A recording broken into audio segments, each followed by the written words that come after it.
Good morning student. अपन पिछले lectures में जो ब्रिज के बारे में पढ़ा था, तो ब्रिज के बारे में अपन ब्रिज का ब्रीफ इंट्रोडक्शन, उसके क्लासिफिकेशन, साइट सिलेक्शंस, ये सब पढ़े थे। आज अपन उसको आगे बढ़ाते हैं और स्टार्ट करते हैं अपना टॉपिक। तो सबसे पहले इकोनॉमिकल सेक्शन या इकोनॉमिकल स्पान यानी मितव्ययी विस्तृति। स्पान क्या है? दो पियर के सेंटर टू सेंटर या पियर और अबटमेंट के सेंटर टू सेंटर जो क्लियर जो डिस्टेंस है वो क्या है? स्पान, विस्तृति। तो पुल का ऐसा पार्ट, स्पान को हिंदी में क्या कहते हैं? पार्ट भी कहते हैं। जिससे अपनाकर पुल का निर्माण खर्च न्यूनतम होता है। पुल का ऐसा पार्ट जिससे अपनाकर पुल का निर्माण खर्च न्यूनतम होता है, इकोनॉमिकल स्पान कहलाता है। पुल का पार्ट निम्नलिखित बातों पर निर्भर करता है। पुल का जो पार्ट है वो कौन कौन सी बातों पर निर्भर करता है? ये है नदी के तल पर मिट्टी की किस्म, यानी नदी का जो बेड है उसके ऊपर सोइल की क्या नेचर है, पुल में पाए जाने वाली नींव की क्या है किस्म, कि भाई नींव फाउंडेशन कैसी तैयार करनी है आपको, तो नींव की किस्म। पुल के पायों की नींव की गहराई, पुल के जो पाए हैं, जो फाउंडेशंस हैं, उनमें नींव की गहराई। पियर्स, प्रस्तंभ क्या होते हैं? पियर्स की हाइट और प्रस्तंभों पर आ रहा भार, इन सब पे क्या डिपेंड करता है? हमारा सेक्शन, कि वो इकोनॉमिकल होगा या ज़्यादा खर्चीला महंगा होगा। जिन नदियों या नहरों में नौ चालन होता है उन पर बने पुलों का पाट और ऊंचाई नौ चालन में काम आ रहे बड़े से बड़े जहाज की चौड़ाई और ऊंचाई अनुसार निर्धारित की जाती है। जो नदियाँ या नहरें जहाँ पर नौकायान होता है, जहाँ पे जहाज़ें चलती हैं, तो उसके लिए जो आपका स्पान होगा, उस स्पान की लेंथ और ऊंचाई वो किस पे डिपेंड करेगी? जो बड़ा से बड़ा जहाज वहाँ से गुजरता है उसकी चौड़ाई ऊंचाई के ऊपर। ठीक है। तो मितव्ययी विस्तृति ज्ञात करने का जो सूत्र है वो हम यहाँ पे देखेंगे। इकोनॉमिकल स्पान का सूत्र ज्ञात करने से पहले कुछ बिंदु हैं, उनको ध्यान में रखना चाहिए। तो सबसे पहले पुल के सभी पार्ट बराबर होते हैं, यानी पुल के जो स्पान हैं वो सारे स्पान बराबर होंगे। ठीक है। पुल के गर्डरों की लागत, पुल के जो गर्डर हैं उनकी लागत पुल के पार्ट के वर्ग में बढ़ती है। पुल के जो पार्ट हैं उनके वर्ग में बढ़ती है। यह कल्पना इस आशय पर आधारित है कि गर्डर में उत्पन्न नमन घूर्ण जो है वो पार्ट के वर्ग में बढ़ता है। पुल के जो पियर्स हैं और इनकी नींव है, इन पर लागत स्थिर होती है। इस तथ्य में कुछ कम सच्चाई है, क्योंकि पुल के पार्ट के बढ़ने से पुल के जो पियर हैं उन पर भार अधिक संचारित होता है, जिससे पियर्स के नाप बढ़ जाते हैं। इसलिए पुल के पार्ट तथा प्रस्तंभ की ऊंचाई में परिवर्तन के साथ साथ इसके नापों में भी परिवर्तन होता है, जिससे इसकी लागत पर भी प्रभाव पड़ता है। अंत्याधार और इसकी नींव की लागत लगभग स्थिर रहती है। अंत्याधार और इसकी नींव की लागत स्थिर रहती है। ठीक है। अंत्याधार क्या है? अबटमेंट है। अंत्याधार क्या होता है? अबटमेंट। एल, यहाँ पे एल क्या है? पुल की पहले अबटमेंट से लास्ट अबटमेंट तक की लंबाई, जो कैपिटल एल है। स्मॉल एल क्या है? एक स्पान की लंबाई। एन क्या है? स्पानों की संख्या। सी ए क्या है? एक अबटमेंट और इसकी नींव की लागत, कॉस्ट ऑफ अबटमेंट एंड इसके फाउंडेशन की कॉस्ट। सी पी, पी जहाँ आ गया मतलब पियर, सी यानी कॉस्ट, कॉस्ट ऑफ पियर और उसकी फाउंडेशन की कॉस्ट। सी जी, ये क्या है? दोनों मुख्य गड्ढरों की लागत, दोनों मुख्य गड्ढरों की लागत। सी एस क्या है? सड़क की जो स्लेब है उसकी कीमत। ठीक है। तो ये कुछ एब्रीवेशंस हैं कि एल क्या है, स्मॉल एल क्या है, इनको अच्छे से नोट करो, याद रखना है आप लोगों को। ओके। अब क्या है? स्मॉल एल, यानी स्मॉल एल क्या था? स्पान की लंबाई। स्पान की लंबाई कैसे निकलेगी? टोटल लंबाई में स्पान का भाग दे दो, यानी कैपिटल एल बटे एन। ठीक है। या नंबर ऑफ स्पान कैसे निकलेंगे? टोटल एल में से, टोटल एल में स्पान लेंथ का भाग दे दो। ठीक है। अब पुल की कुल लागत, टोटल कॉस्ट क्या है? 2CA, यानी अबटमेंट कितने होते हैं? 2 होते हैं दोनों किनारों पे, तो उनकी cost 2CA plus n-1 CP।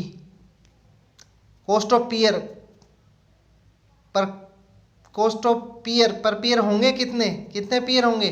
But पियर होंगे n-1। n क्या है? n क्या है? नंबर ऑफ स्पान, और जितने स्पान है उसमें से एक कम कर दोगे उतने पियर होते हैं। ठीक है। प्लस NCG, कॉस्ट ऑफ जी क्या है? गडर्स। ठीक है। प्लस CS क्या है? यहाँ पे देखो, सड़क की स्लेब की कीमत। ओके। इस फॉर्मूले से आपकी पुल की कुल लागत आ जाएगी। इसको सोल्व कर लो तो ये क्या आ जाता है? C equal to capital L upon L CP plus KL square into 2CA minus CP plus CS। Okay. यहाँ CG इक्वल टू किसके बराबर है? CG जो है कॉस्ट ऑफ गर्डर, वो किसके बराबर है? KL स्क्वायर के। किसके बराबर है? KL स्क्वायर के। इस समीकरण का L अनुसार अवकलन करने पर, L के अनुसार, ठीक है, क्या होगा? DC upon DL equal to L bracket minus CP upon L square plus K। Okay. लेकिन पुल की लागत न्यूनतम रखने के लिए DC अपॉन DL को क्या कर देंगे? DC अपॉन DL को क्या कर देंगे? 0 के बराबर। तो K की वैल्यू यहाँ से क्या आई? CP अपॉन L स्क्वायर, या CP की value CP equal to KL square. Okay. और K यहाँ पे क्या है? स्थिरांक है। क्या है? स्थिरांक है। ओके। दूसरे शब्दों में, एक पियर की कुल लागत यदि मुख्य गड्ढरों की लागत के बराबर हो, एक पियर की कुल लागत यदि मुख्य गड्ढरों के बराबर हो तो पुल पर कुल लागत खर्च न्यूनतम होता है। तो पुल पर कुल लागत खर्च क्या होता है? न्यूनतम होता है। यह संबंध मेहराब और गर्डर या कैंची पुलों के लिए ही लागू है, सभी पुलों के लिए नहीं। ये जो संबंध निकाला अपन ने, ये कौन कौन सी? मेहराब यानी आर्चेज, गर्डर और टर्सेज, ऐसे जो ब्रिज हैं, कौन कौन से ब्रिज हैं? आर्च ब्रिज हैं, गर्डर ब्रिज हैं, ट्रस ब्रिज हैं, इनके लिए ही ये रिलेशन लागू है, बाकी पुलों के लिए नहीं है। तो इकोनॉमिकल स्पान का मान RCC स्लैब पुल के लिए 1.5H, RCC स्लैब पुल के लिए कितना होता है? 1.5H। मैसनरी पुलों के लिए 2H के पास रखा जाता है। ठीक है। यहाँ H क्या है? H 3 से ऊपर मेहराब के उठान बिंदु तक की ऊंचाई है। क्या है? 3 से ऊपर मेहराब के उठान बिंदु तक की ऊंचाई है। और RCC पुल में पाए की नींव से ऊपर कुल ऊंचाई है। पाए की नींव से ऊपर कुल ऊंचाई है। RCC पुल में क्या है? पाए की जो ऊंचाई वो है कहाँ से? नींव से ऊपर।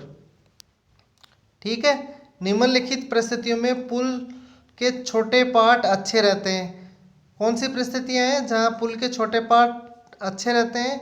उपलब्ध निर्माण पदार्थ यदि अच्छी किस्म के न हों, यदि जो अवेलेबल मटेरियल है वो अगर गुड क्वालिटी का नहीं हो तो पार्ट को अपन छोटा रखते हैं। कुशल कारीगर उपलब्ध नहीं हो, कम गहराई पर पायों के लिए अच्छी नींव उपलब्ध नहीं हो, नदी का आधार दृढ़ हो। ठीक है। तो निम्नलिखित परिस्थितियों में इकोनॉमिक स्पान से बड़े स्पान अच्छे समझे जाते हैं। कौन कौन सी कंडीशन है ये? जब इकोनॉमिक स्पान से बड़े स्पान अच्छे समझे जाते हैं वो है नदी में बहुत गंभीर बाढ़ आती हो। नदी में क्या? बहुत ज़्यादा बाढ़ आ रही हो, नदी की आधार जो है वो सख्त न हो, बहुत गहराई पर पायों और अच्छी नींव उपलब्ध हो। इकोनॉमिक स्पान अपनाना व्यवहारिक दृष्टि से असंभव होता है। ओके, इकोनॉमिक स्पान को अपनाना व्यवहारिक दृष्टि से असंभव होता है। कारण क्या है? कारण क्या है? इकोनॉमिक स्पान जो है उसके अनुसार जिस गहराई पर नींव के लिए दृढ़ आधार उपलब्ध होना चाहिए, यानी जिस गहराई पर क्या है, दृढ़ आधार उपलब्ध होना चाहिए, कोई आवश्यक नहीं कि उतनी गहराई पर उपलब्ध हो। ठीक है, ऐसा आवश्यक नहीं है कि उतनी गहराई पर आवश्यक होगा। इकोनॉमिक स्पान यदि एक निश्चित मान से अधिक रखा जाए तो अधिसंरचना जो है, जो आपकी अधिरचना है, उसका अचल भार बढ़ जाता है। इससे क्या हो सकता है कि इकोनॉमिक स्पान जो है वो अन इकोनॉमिकल हो जाए। इससे अधिसंरचना के बनाने में भी कठिनाई हो सकती है। ठीक है, तो ये कंडीशंस हैं जिनमें क्या है कि इकोनॉमिक स्पान जो है वो व्यवहारिक दृष्टि से उसको अपनाना असंभव होता है। अब अपन कैलकुलेशन ऑफ डिस्चार्ज यानी निसरण ज्ञात करना। तो निसरण क्या होता है? वॉल्यूम अपॉन टाइम या वेलोसिटी इनटू एरिया। तो किसी भी पुल के नीचे से गुजरने वाले निसरण का मान निम्न विधियों से ज्ञात कर सकते हैं। इनमें क्या है? एक पहली विधि है। इस विधि से क्या करोगे? इस विधि में जल ग्रहण क्षेत्र जो है उसका क्षेत्रफल किलोमीटर से माप लेते हैं अपन, और वर्षा की जो दर है इस क्षेत्र के लिए ज्ञात कर लेते हैं। अपवाह को जो प्रभावित करने वाले तत्व हैं उनको भी ध्यान में रखते हुए अपवाह क्षेत्र के लिए अपवाह गुणांक का जो मान है वो भी निर्धारित कर लेते हैं। अपवाह क्षेत्र के क्षेत्रफल को वर्षा की दर, अपवाह का जो क्षेत्र है उसके क्षेत्रफल को वर्षा की दर और अपवाह गुणांक से गुणा कर पुल वाली जगह पहुंचने वाले पानी का अनुमान लगा लेते हैं। इस विधि में निम्नलिखित कारणों से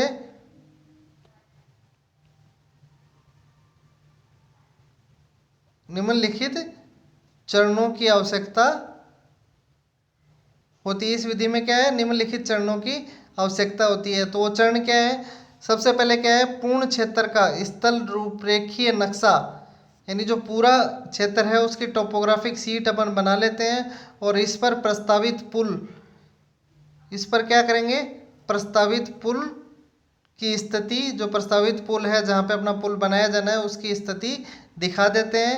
इसी नक्शे पर अपवाह क्षेत्र भी मार्क कर देते हैं और प्लेनीमीटर से अपवाह क्षेत्र का क्षेत्रफल किलोमीटर स्क्वायर में ज्ञात कर लेते हैं। ठीक है, अपवाह क्षेत्र का नाप, सकल, किस्म इत्यादि का ध्यान रखते हुए अपवाह गुणांक निर्धारित कर लेते हैं और अपवाह क्षेत्र में वर्षा की तीव्रता ज्ञात करते हैं। अब Q का मान इस सूत्र में के द्वारा निकाल लेते हैं और ये क्या है? API/38 सूत्र का प्रयोग कर पुल के जो नीचे से गुजरने वाला पानी है उसकी मात्रा ज्ञात कर लेते हैं। निसरण सूत्र Q = 100 × AP × IC × F, इससे ज्ञात कर लेते हैं। ओके, Q अपवाह का निसरण है, किसमें है? घन मीटर प्रति घंटा। A क्या है? जलग्राही क्षेत्र है हेक्टेयर में। P क्या है? अपवाह का प्रतिशत है गुणांक में। IC क्या है?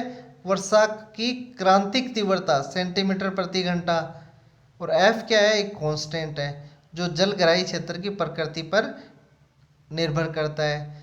इस विधि को विवेकी विधि भी कहते हैं। क्या कहते हैं? रैशनल मेथड भी कहते हैं। P का मान स्थान से स्थान के अनुसार बदलता जाता है जो कि अपवाह के रास्ते में आने वाली रुकावटों पर निर्भर करता है। क्या करता है ये? अपवाह के रास्ते में आने वाली रुकावटों पर निर्भर करता है। कुछ जल भूमि में चला जाता है, कुछ प्राकृतिक तालाबों में, झीलों में जमा हो जाता है। ओके, दूसरी विधि क्या है? इस विधि में निसरण निम्न सूत्र द्वारा ज्ञात करते हैं। दूसरी जो ये विधि है इसमें कौन सा सूत्र है? डिकेन का एक फॉर्मूला है, Q = CA के ऊपर A के ऊपर क्या लगाएंगे? A⁴। C क्या है? कांस्टेंट है। A क्या है? जलग्राही क्षेत्र है वर्ग किलोमीटर में। Q क्या है? निसरण है। ठीक है।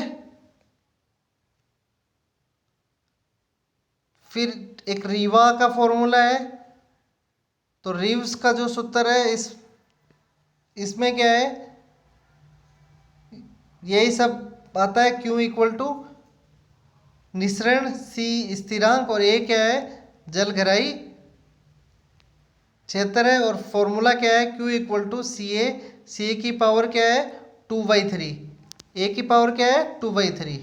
ओके, अब अपन देखेंगे जलमार्ग एवं वेग की गणना, calculation of water way and velocity, जल का मार्ग और वेलोसिटी इनकी गणना करना। तो इसके निर्धारण के लिए सर्वप्रथम अधिकतम बाढ़ निसरण जो पुल के नीचे आएगा ज्ञात करते हैं।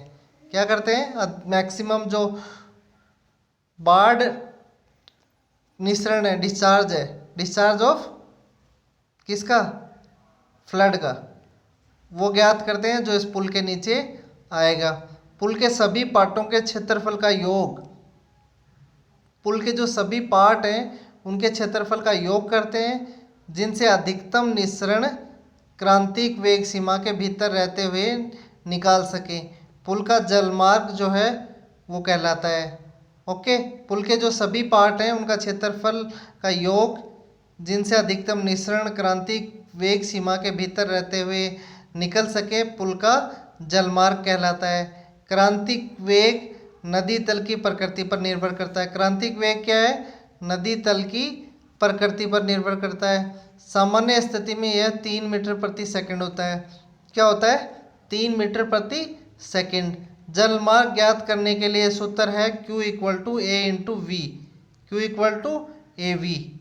ओके, Q क्या है, अधिकतम बाढ़ निसरण है मीटर क्यूब पर सेकंड में। A क्या है, जलमार्ग का क्षेत्रफल वर्ग मीटर में। V क्या है, अनुमन्य वेग मीटर पर सेकंड में। ओके, तो Q यहाँ से निकल जाएगा AV, ये एरिया है जलमार्ग का, और V अनुमन्य वेग है। विभिन्न जो सोइल्स हैं हमारी, विभिन्न तरह की मिट्टियाँ हैं, उनमें अनुमन्य वेग जो है वो इस तरीके से है, इस टेबल में जो दे रखा है आपका। जैसे क्ले है तो क्ले के लिए वेग जो है वो 1.5 से 2 तक होना चाहिए। सैंड क्ले है तो 1 से 1.5 तक होना चाहिए। महीन बालू है तो 0.6 से 0.9 तक होना चाहिए। और नरम पत्थर या ग्रेविल है तो 1.5 से 1.7 होना चाहिए। और मध्यम परतदार पत्थर हैं तो 1.8 से 3 तक हो सकता है। कठोर पत्थर हैं तो 3 से 6.5 तक हो सकता है। तो ये कुछ अनुमन्य वेग दिए हुए हैं, वो किस पे निर्भर कर रहे हैं, मिट्टी के ऊपर, मिट्टी किस टाइप की है। ओके, अब हम देखेंगे जलोत्थान, एफ्लैक्स। तो एफ्लैक्स की कैलकुलेशन कैसे करते हैं, कैसे निकालते हैं एफ्लैक्स।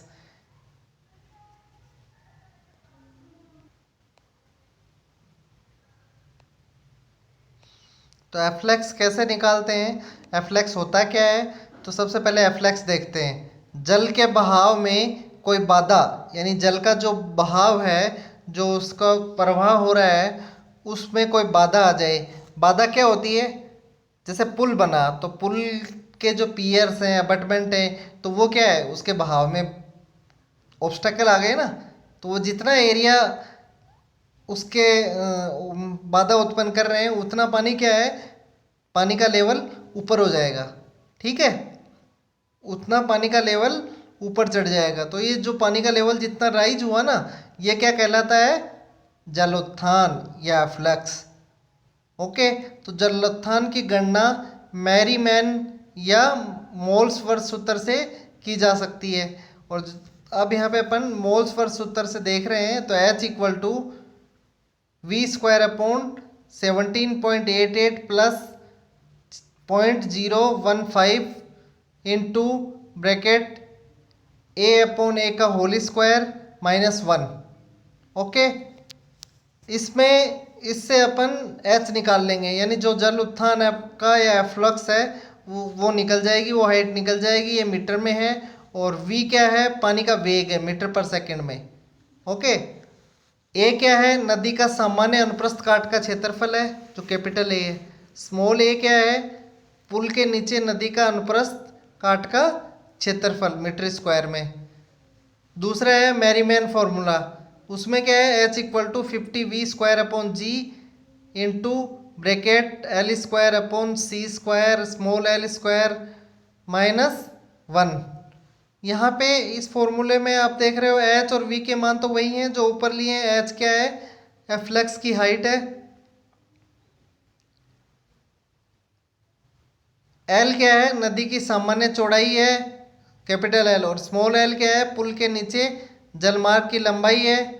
g का मान 9.81 मीटर पर सेकंड।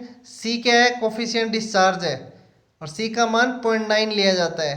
क्या लेते हैं, 0.9। तो उपरोक्त दोनों सूत्रों से साफ पता चलता है कि जल उत्थान का मान कम रखने के लिए क्या करेंगे, L यानी स्मॉल l जो है और c के मान बढ़ाने होंगे।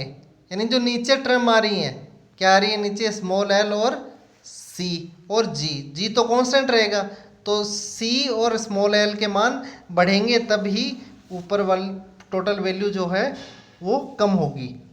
ओके, दूसरे शब्दों में इसका मतलब पुल के नीचे जो जलमार्ग है, वाटरवे है, उसको बढ़ाना है, तो v और a के मान भी कम होने चाहिए।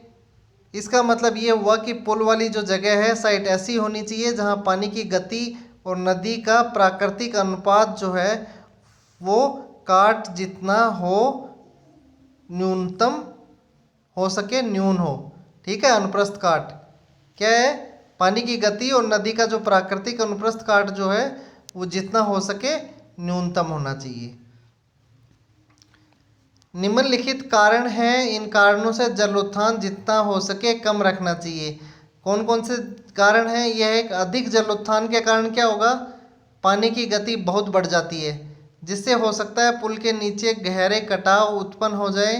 क्या होगा, पुल के नीचे गहरे कटाव उत्पन्न हो जाए और पुल को इसके प्रति सुरक्षित रखने के लिए नींव बहुत गहरी ले जानी पड़े। यानी जितना ज़्यादा एफ्लेक्स होगा तो कटाव होगा वहाँ पे, और कटाव होगा तो आपको नींव की जो गहराई है वो अधिक रखनी पड़ेगी।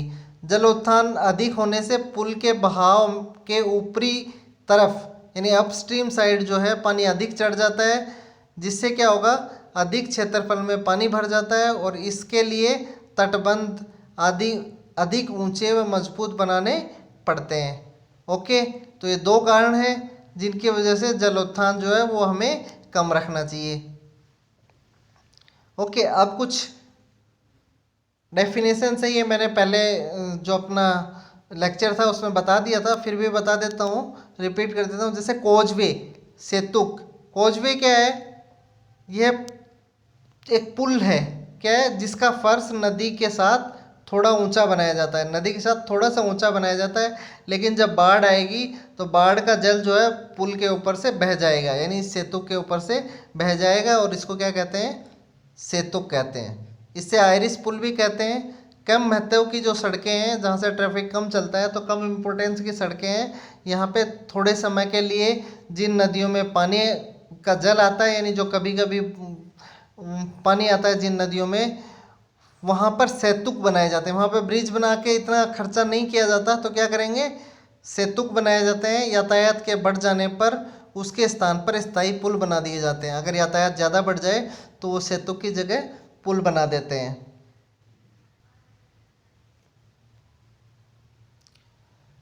सेतुक निम्नलिखित परिस्थितियों में बनाए जाते हैं।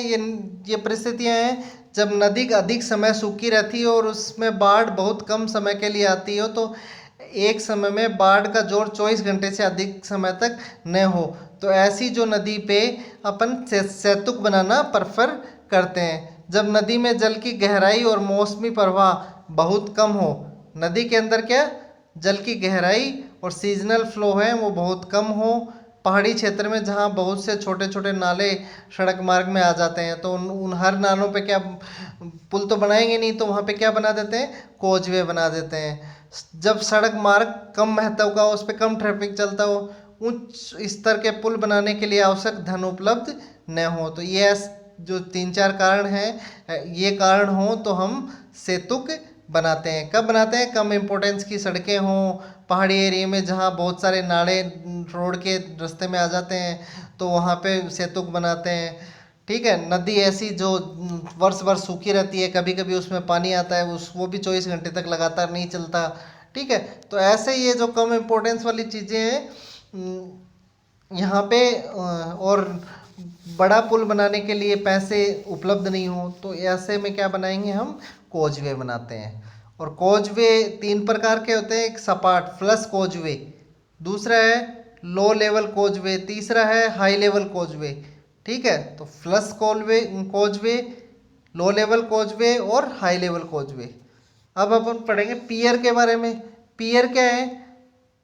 जो पुल है, पुल के नीचे जो भी कॉलम टाइप में दिखते हैं वो पियर और अबटमेंट कहलाते हैं। पर जो किनारों पे जो रहते हैं वो तो किनारों पे जो रहते हैं, किनारों की जो सपोर्ट हैं वो तो अबटमेंट कहलाती हैं। और जो बीच के जितने भी सपोर्ट हैं, कॉलम हैं, उनको क्या कहते हैं?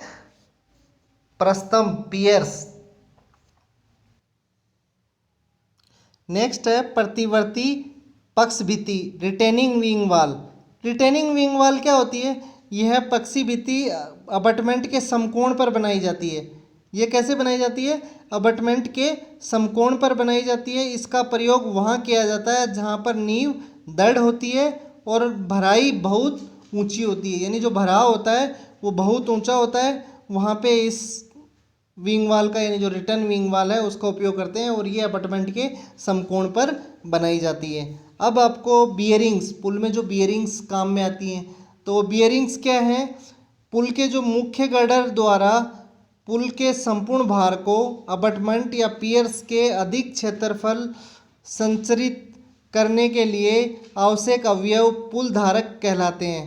क्या कहलाते हैं? पुल धारक, यानी पुल के जो मुख्य गर्डर द्वारा पुल के संपूर्ण भार को अबटमेंट और पियर्स के अधिक क्षेत्रफल संचारित करने के लिए आवश्यक अवयव जो हैं वो पुल धारक कहलाते हैं। और पुल धारक के जो उद्देश्य हैं वो क्या हैं, यानी क्यों काम में लेते हैं? यानी पुल के जो अबटमेंट, पियर्स, ये जो रहते हैं, अबटमेंट कैप, पियर कैप, उसके ऊपर बियरिंग रखते हैं और बियरिंग के ऊपर गर्डर रखते हैं फिर।